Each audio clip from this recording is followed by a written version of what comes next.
Hey, John, how are you? Good. How are you feeling knowing that you're bracing for your first test against Patrick Mahomes and the Chiefs? Good. I'm good. I'm good. It's just to us, it's just another game. It's just another game. It's week 11. I believe it's week 11.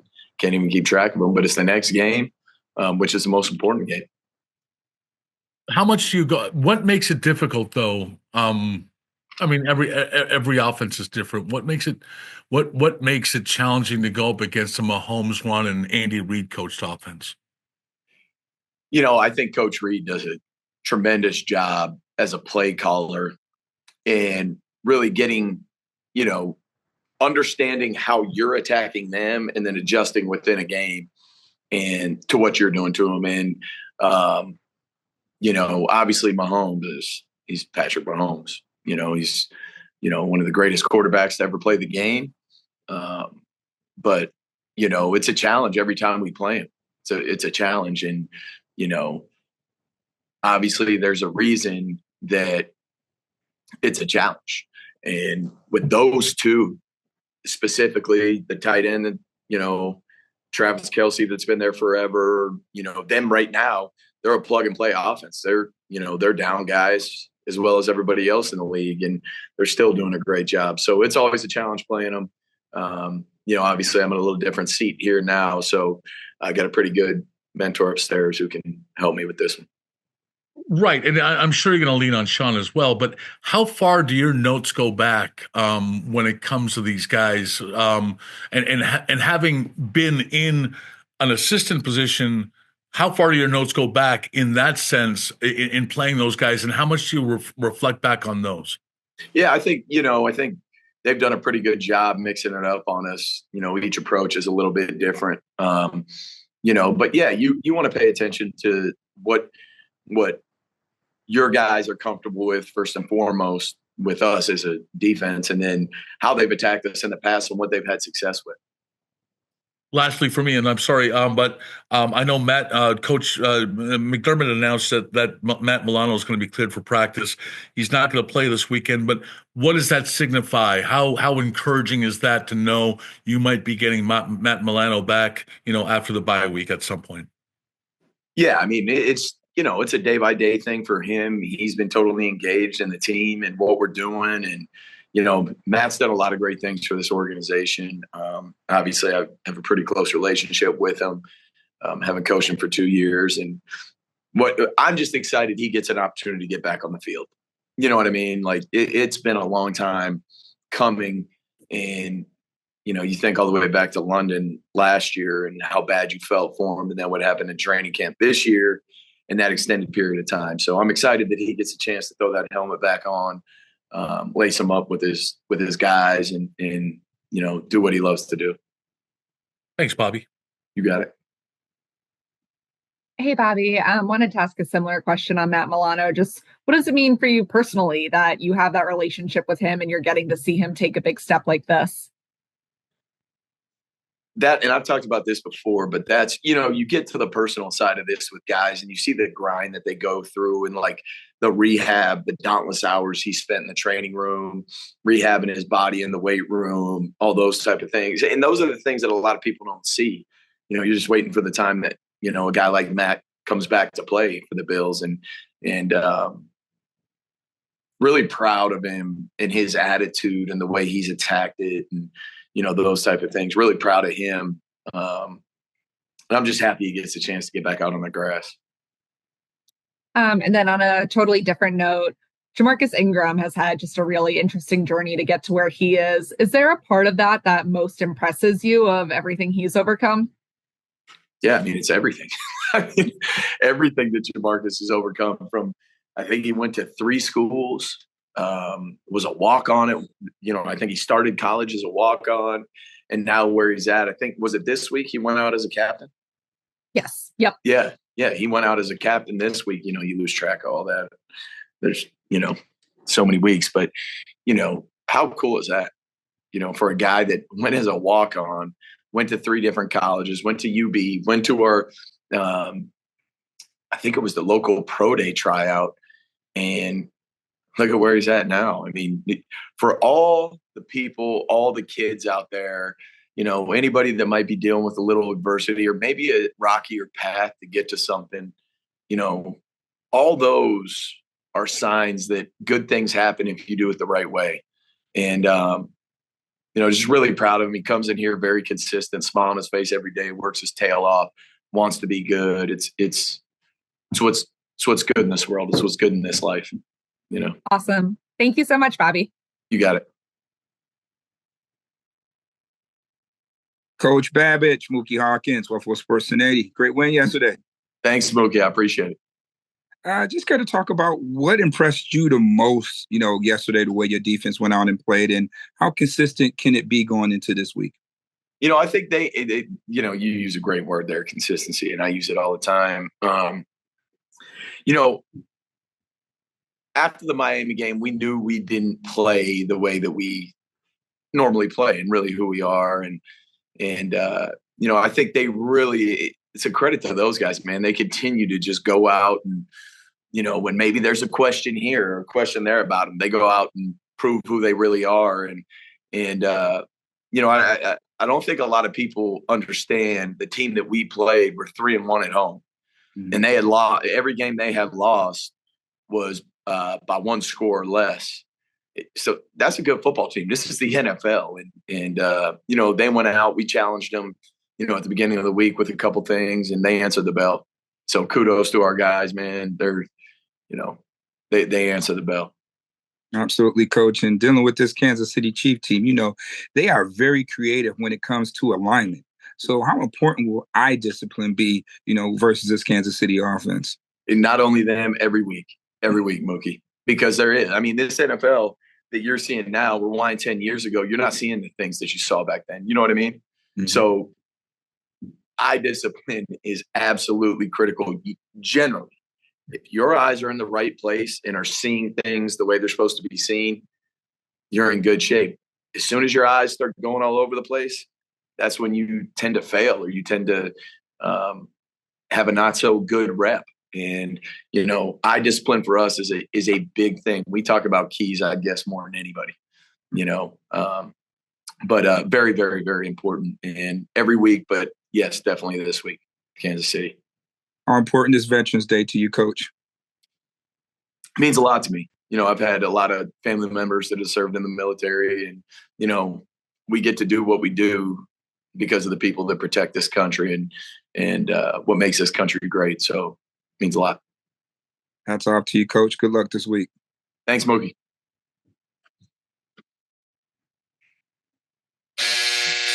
Hey, Bobby. How are you? Sorry, that's my dryer in the background. Glad to see you getting your clothes washed. Yeah, it's laundry day. We gotta grind for the week. Big day. So you look at Jordan Phillips coming back into the mix here. Have you ever been around a guy like him?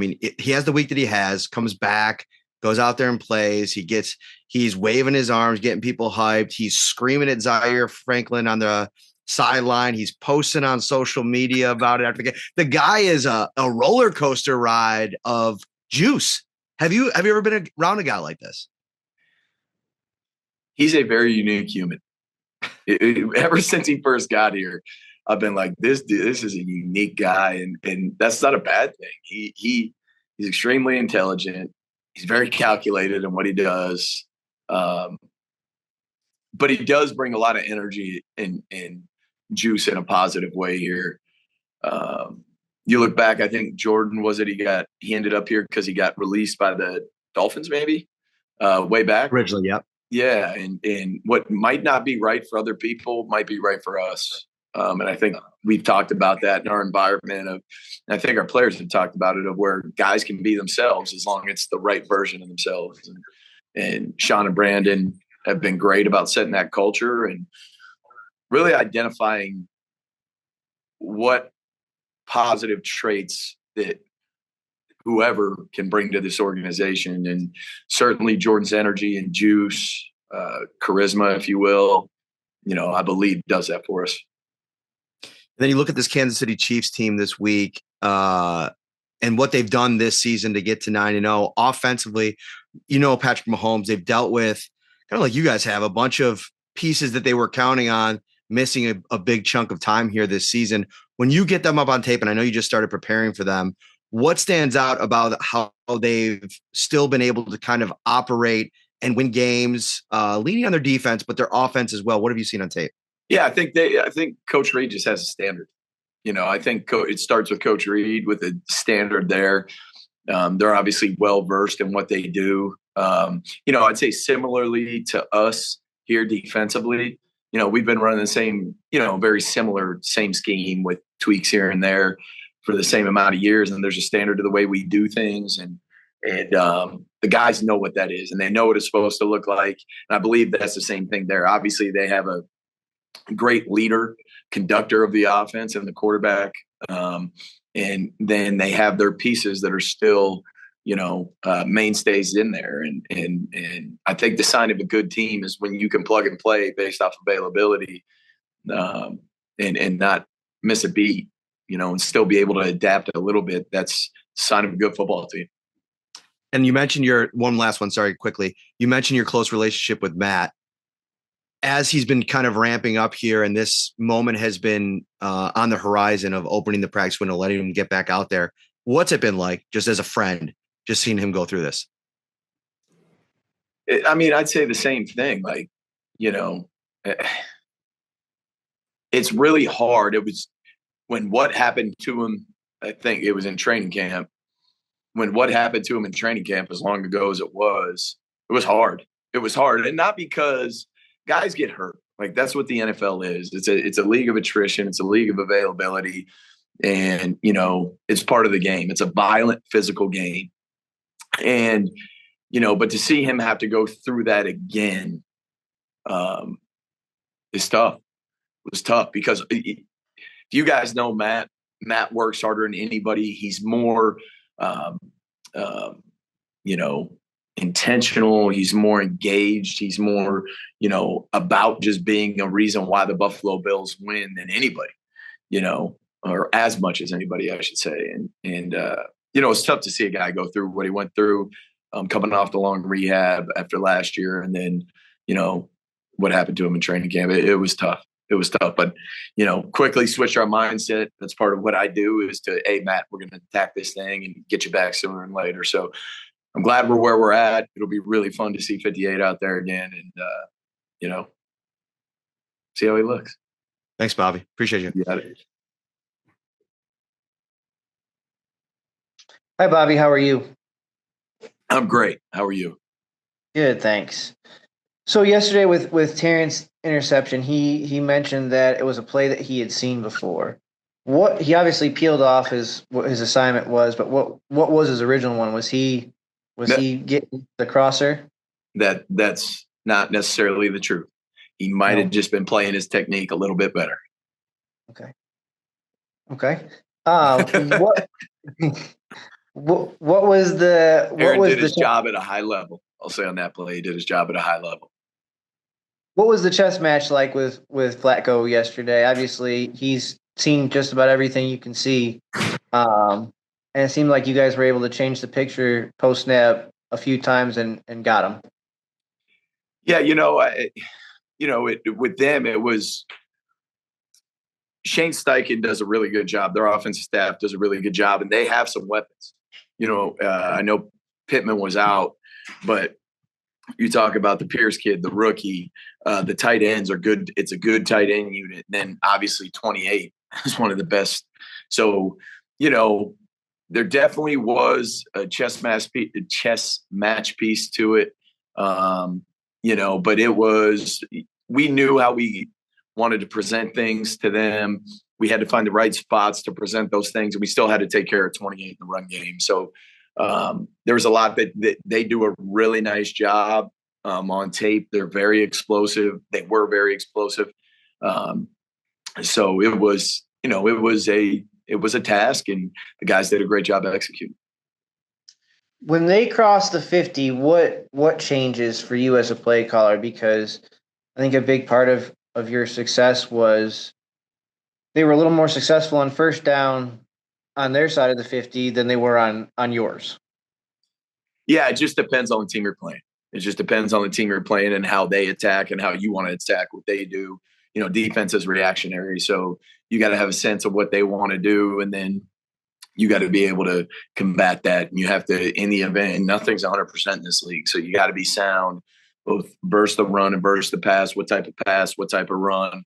And that's a challenge, against a good offense, which they are. And credit to our guys. I'll take your word for it on minus 50 versus plus 50. How, with Mahomes coming up, how do you balance trying to change the picture on him post snap with him being able to extend plays until he gets the picture he wants? Yeah, I think we have to. We know there's a certain formula versus him that we have to make sure we take care of. But in the end, we can't trick ourselves. And we got to be able to execute our defense, execute at a high level. Understand that he's Patrick Mahomes, it's Kansas City offense. They're going to make some plays here and there. We got to try to limit them and try to win the situational football type things. How would you define trick yourself? Tricking yourself is trying to be too cute or trying to do too much. All right. Thank you. You got it. Hi, Coach. How are you? Congratulations on a win yesterday. Thanks, Al. Appreciate you, man. Vaughn didn't show up on the stat sheet necessarily at one quarterback hit, but for my eyes, he made an impact on the game. What did you see from his performance yesterday? Did you see Austin Johnson's interception? Yes, absolutely. Did you see who affected the quarterback on that play? That's exactly what and there's a lot of things like that statistically won't go into the stats, but to us, that's a stat, and we'll celebrate that and, just continue to get him back in his groove. And he affected the game. I thought he adjusted as the game went along. He did a nice job there and mixed up his rushes and showed up in the run game, and maybe he didn't make the tackle, but he caused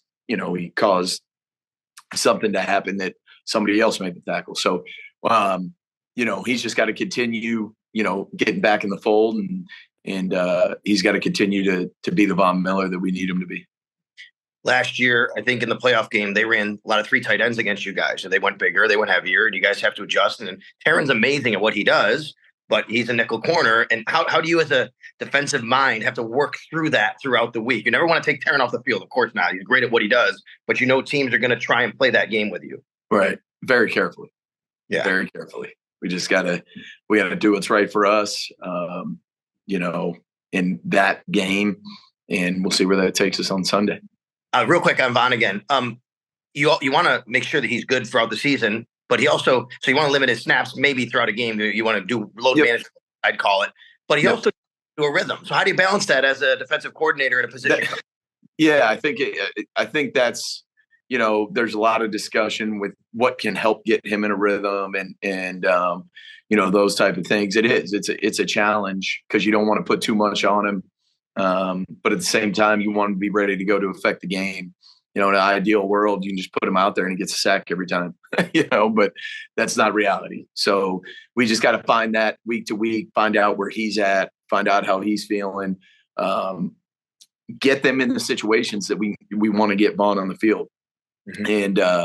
And, and just make sure that we're continually revisiting that process of making sure he's ready to go.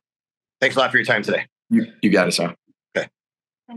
Hey, Bobby, in the second half of the game, you guys just allowed 7 rushing yards to Jonathan Taylor, which is such a small number for a great running back like him. What was the difference from the first half to the second half?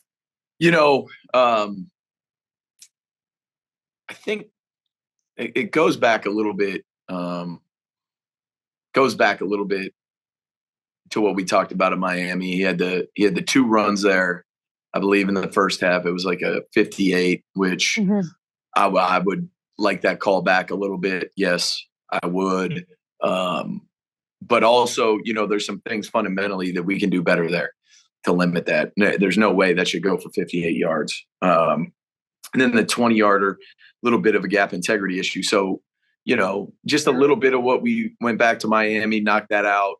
We go out, we talk about it in the second half. We make it a little bit of an adjustment, a few here and there, but nothing crazy.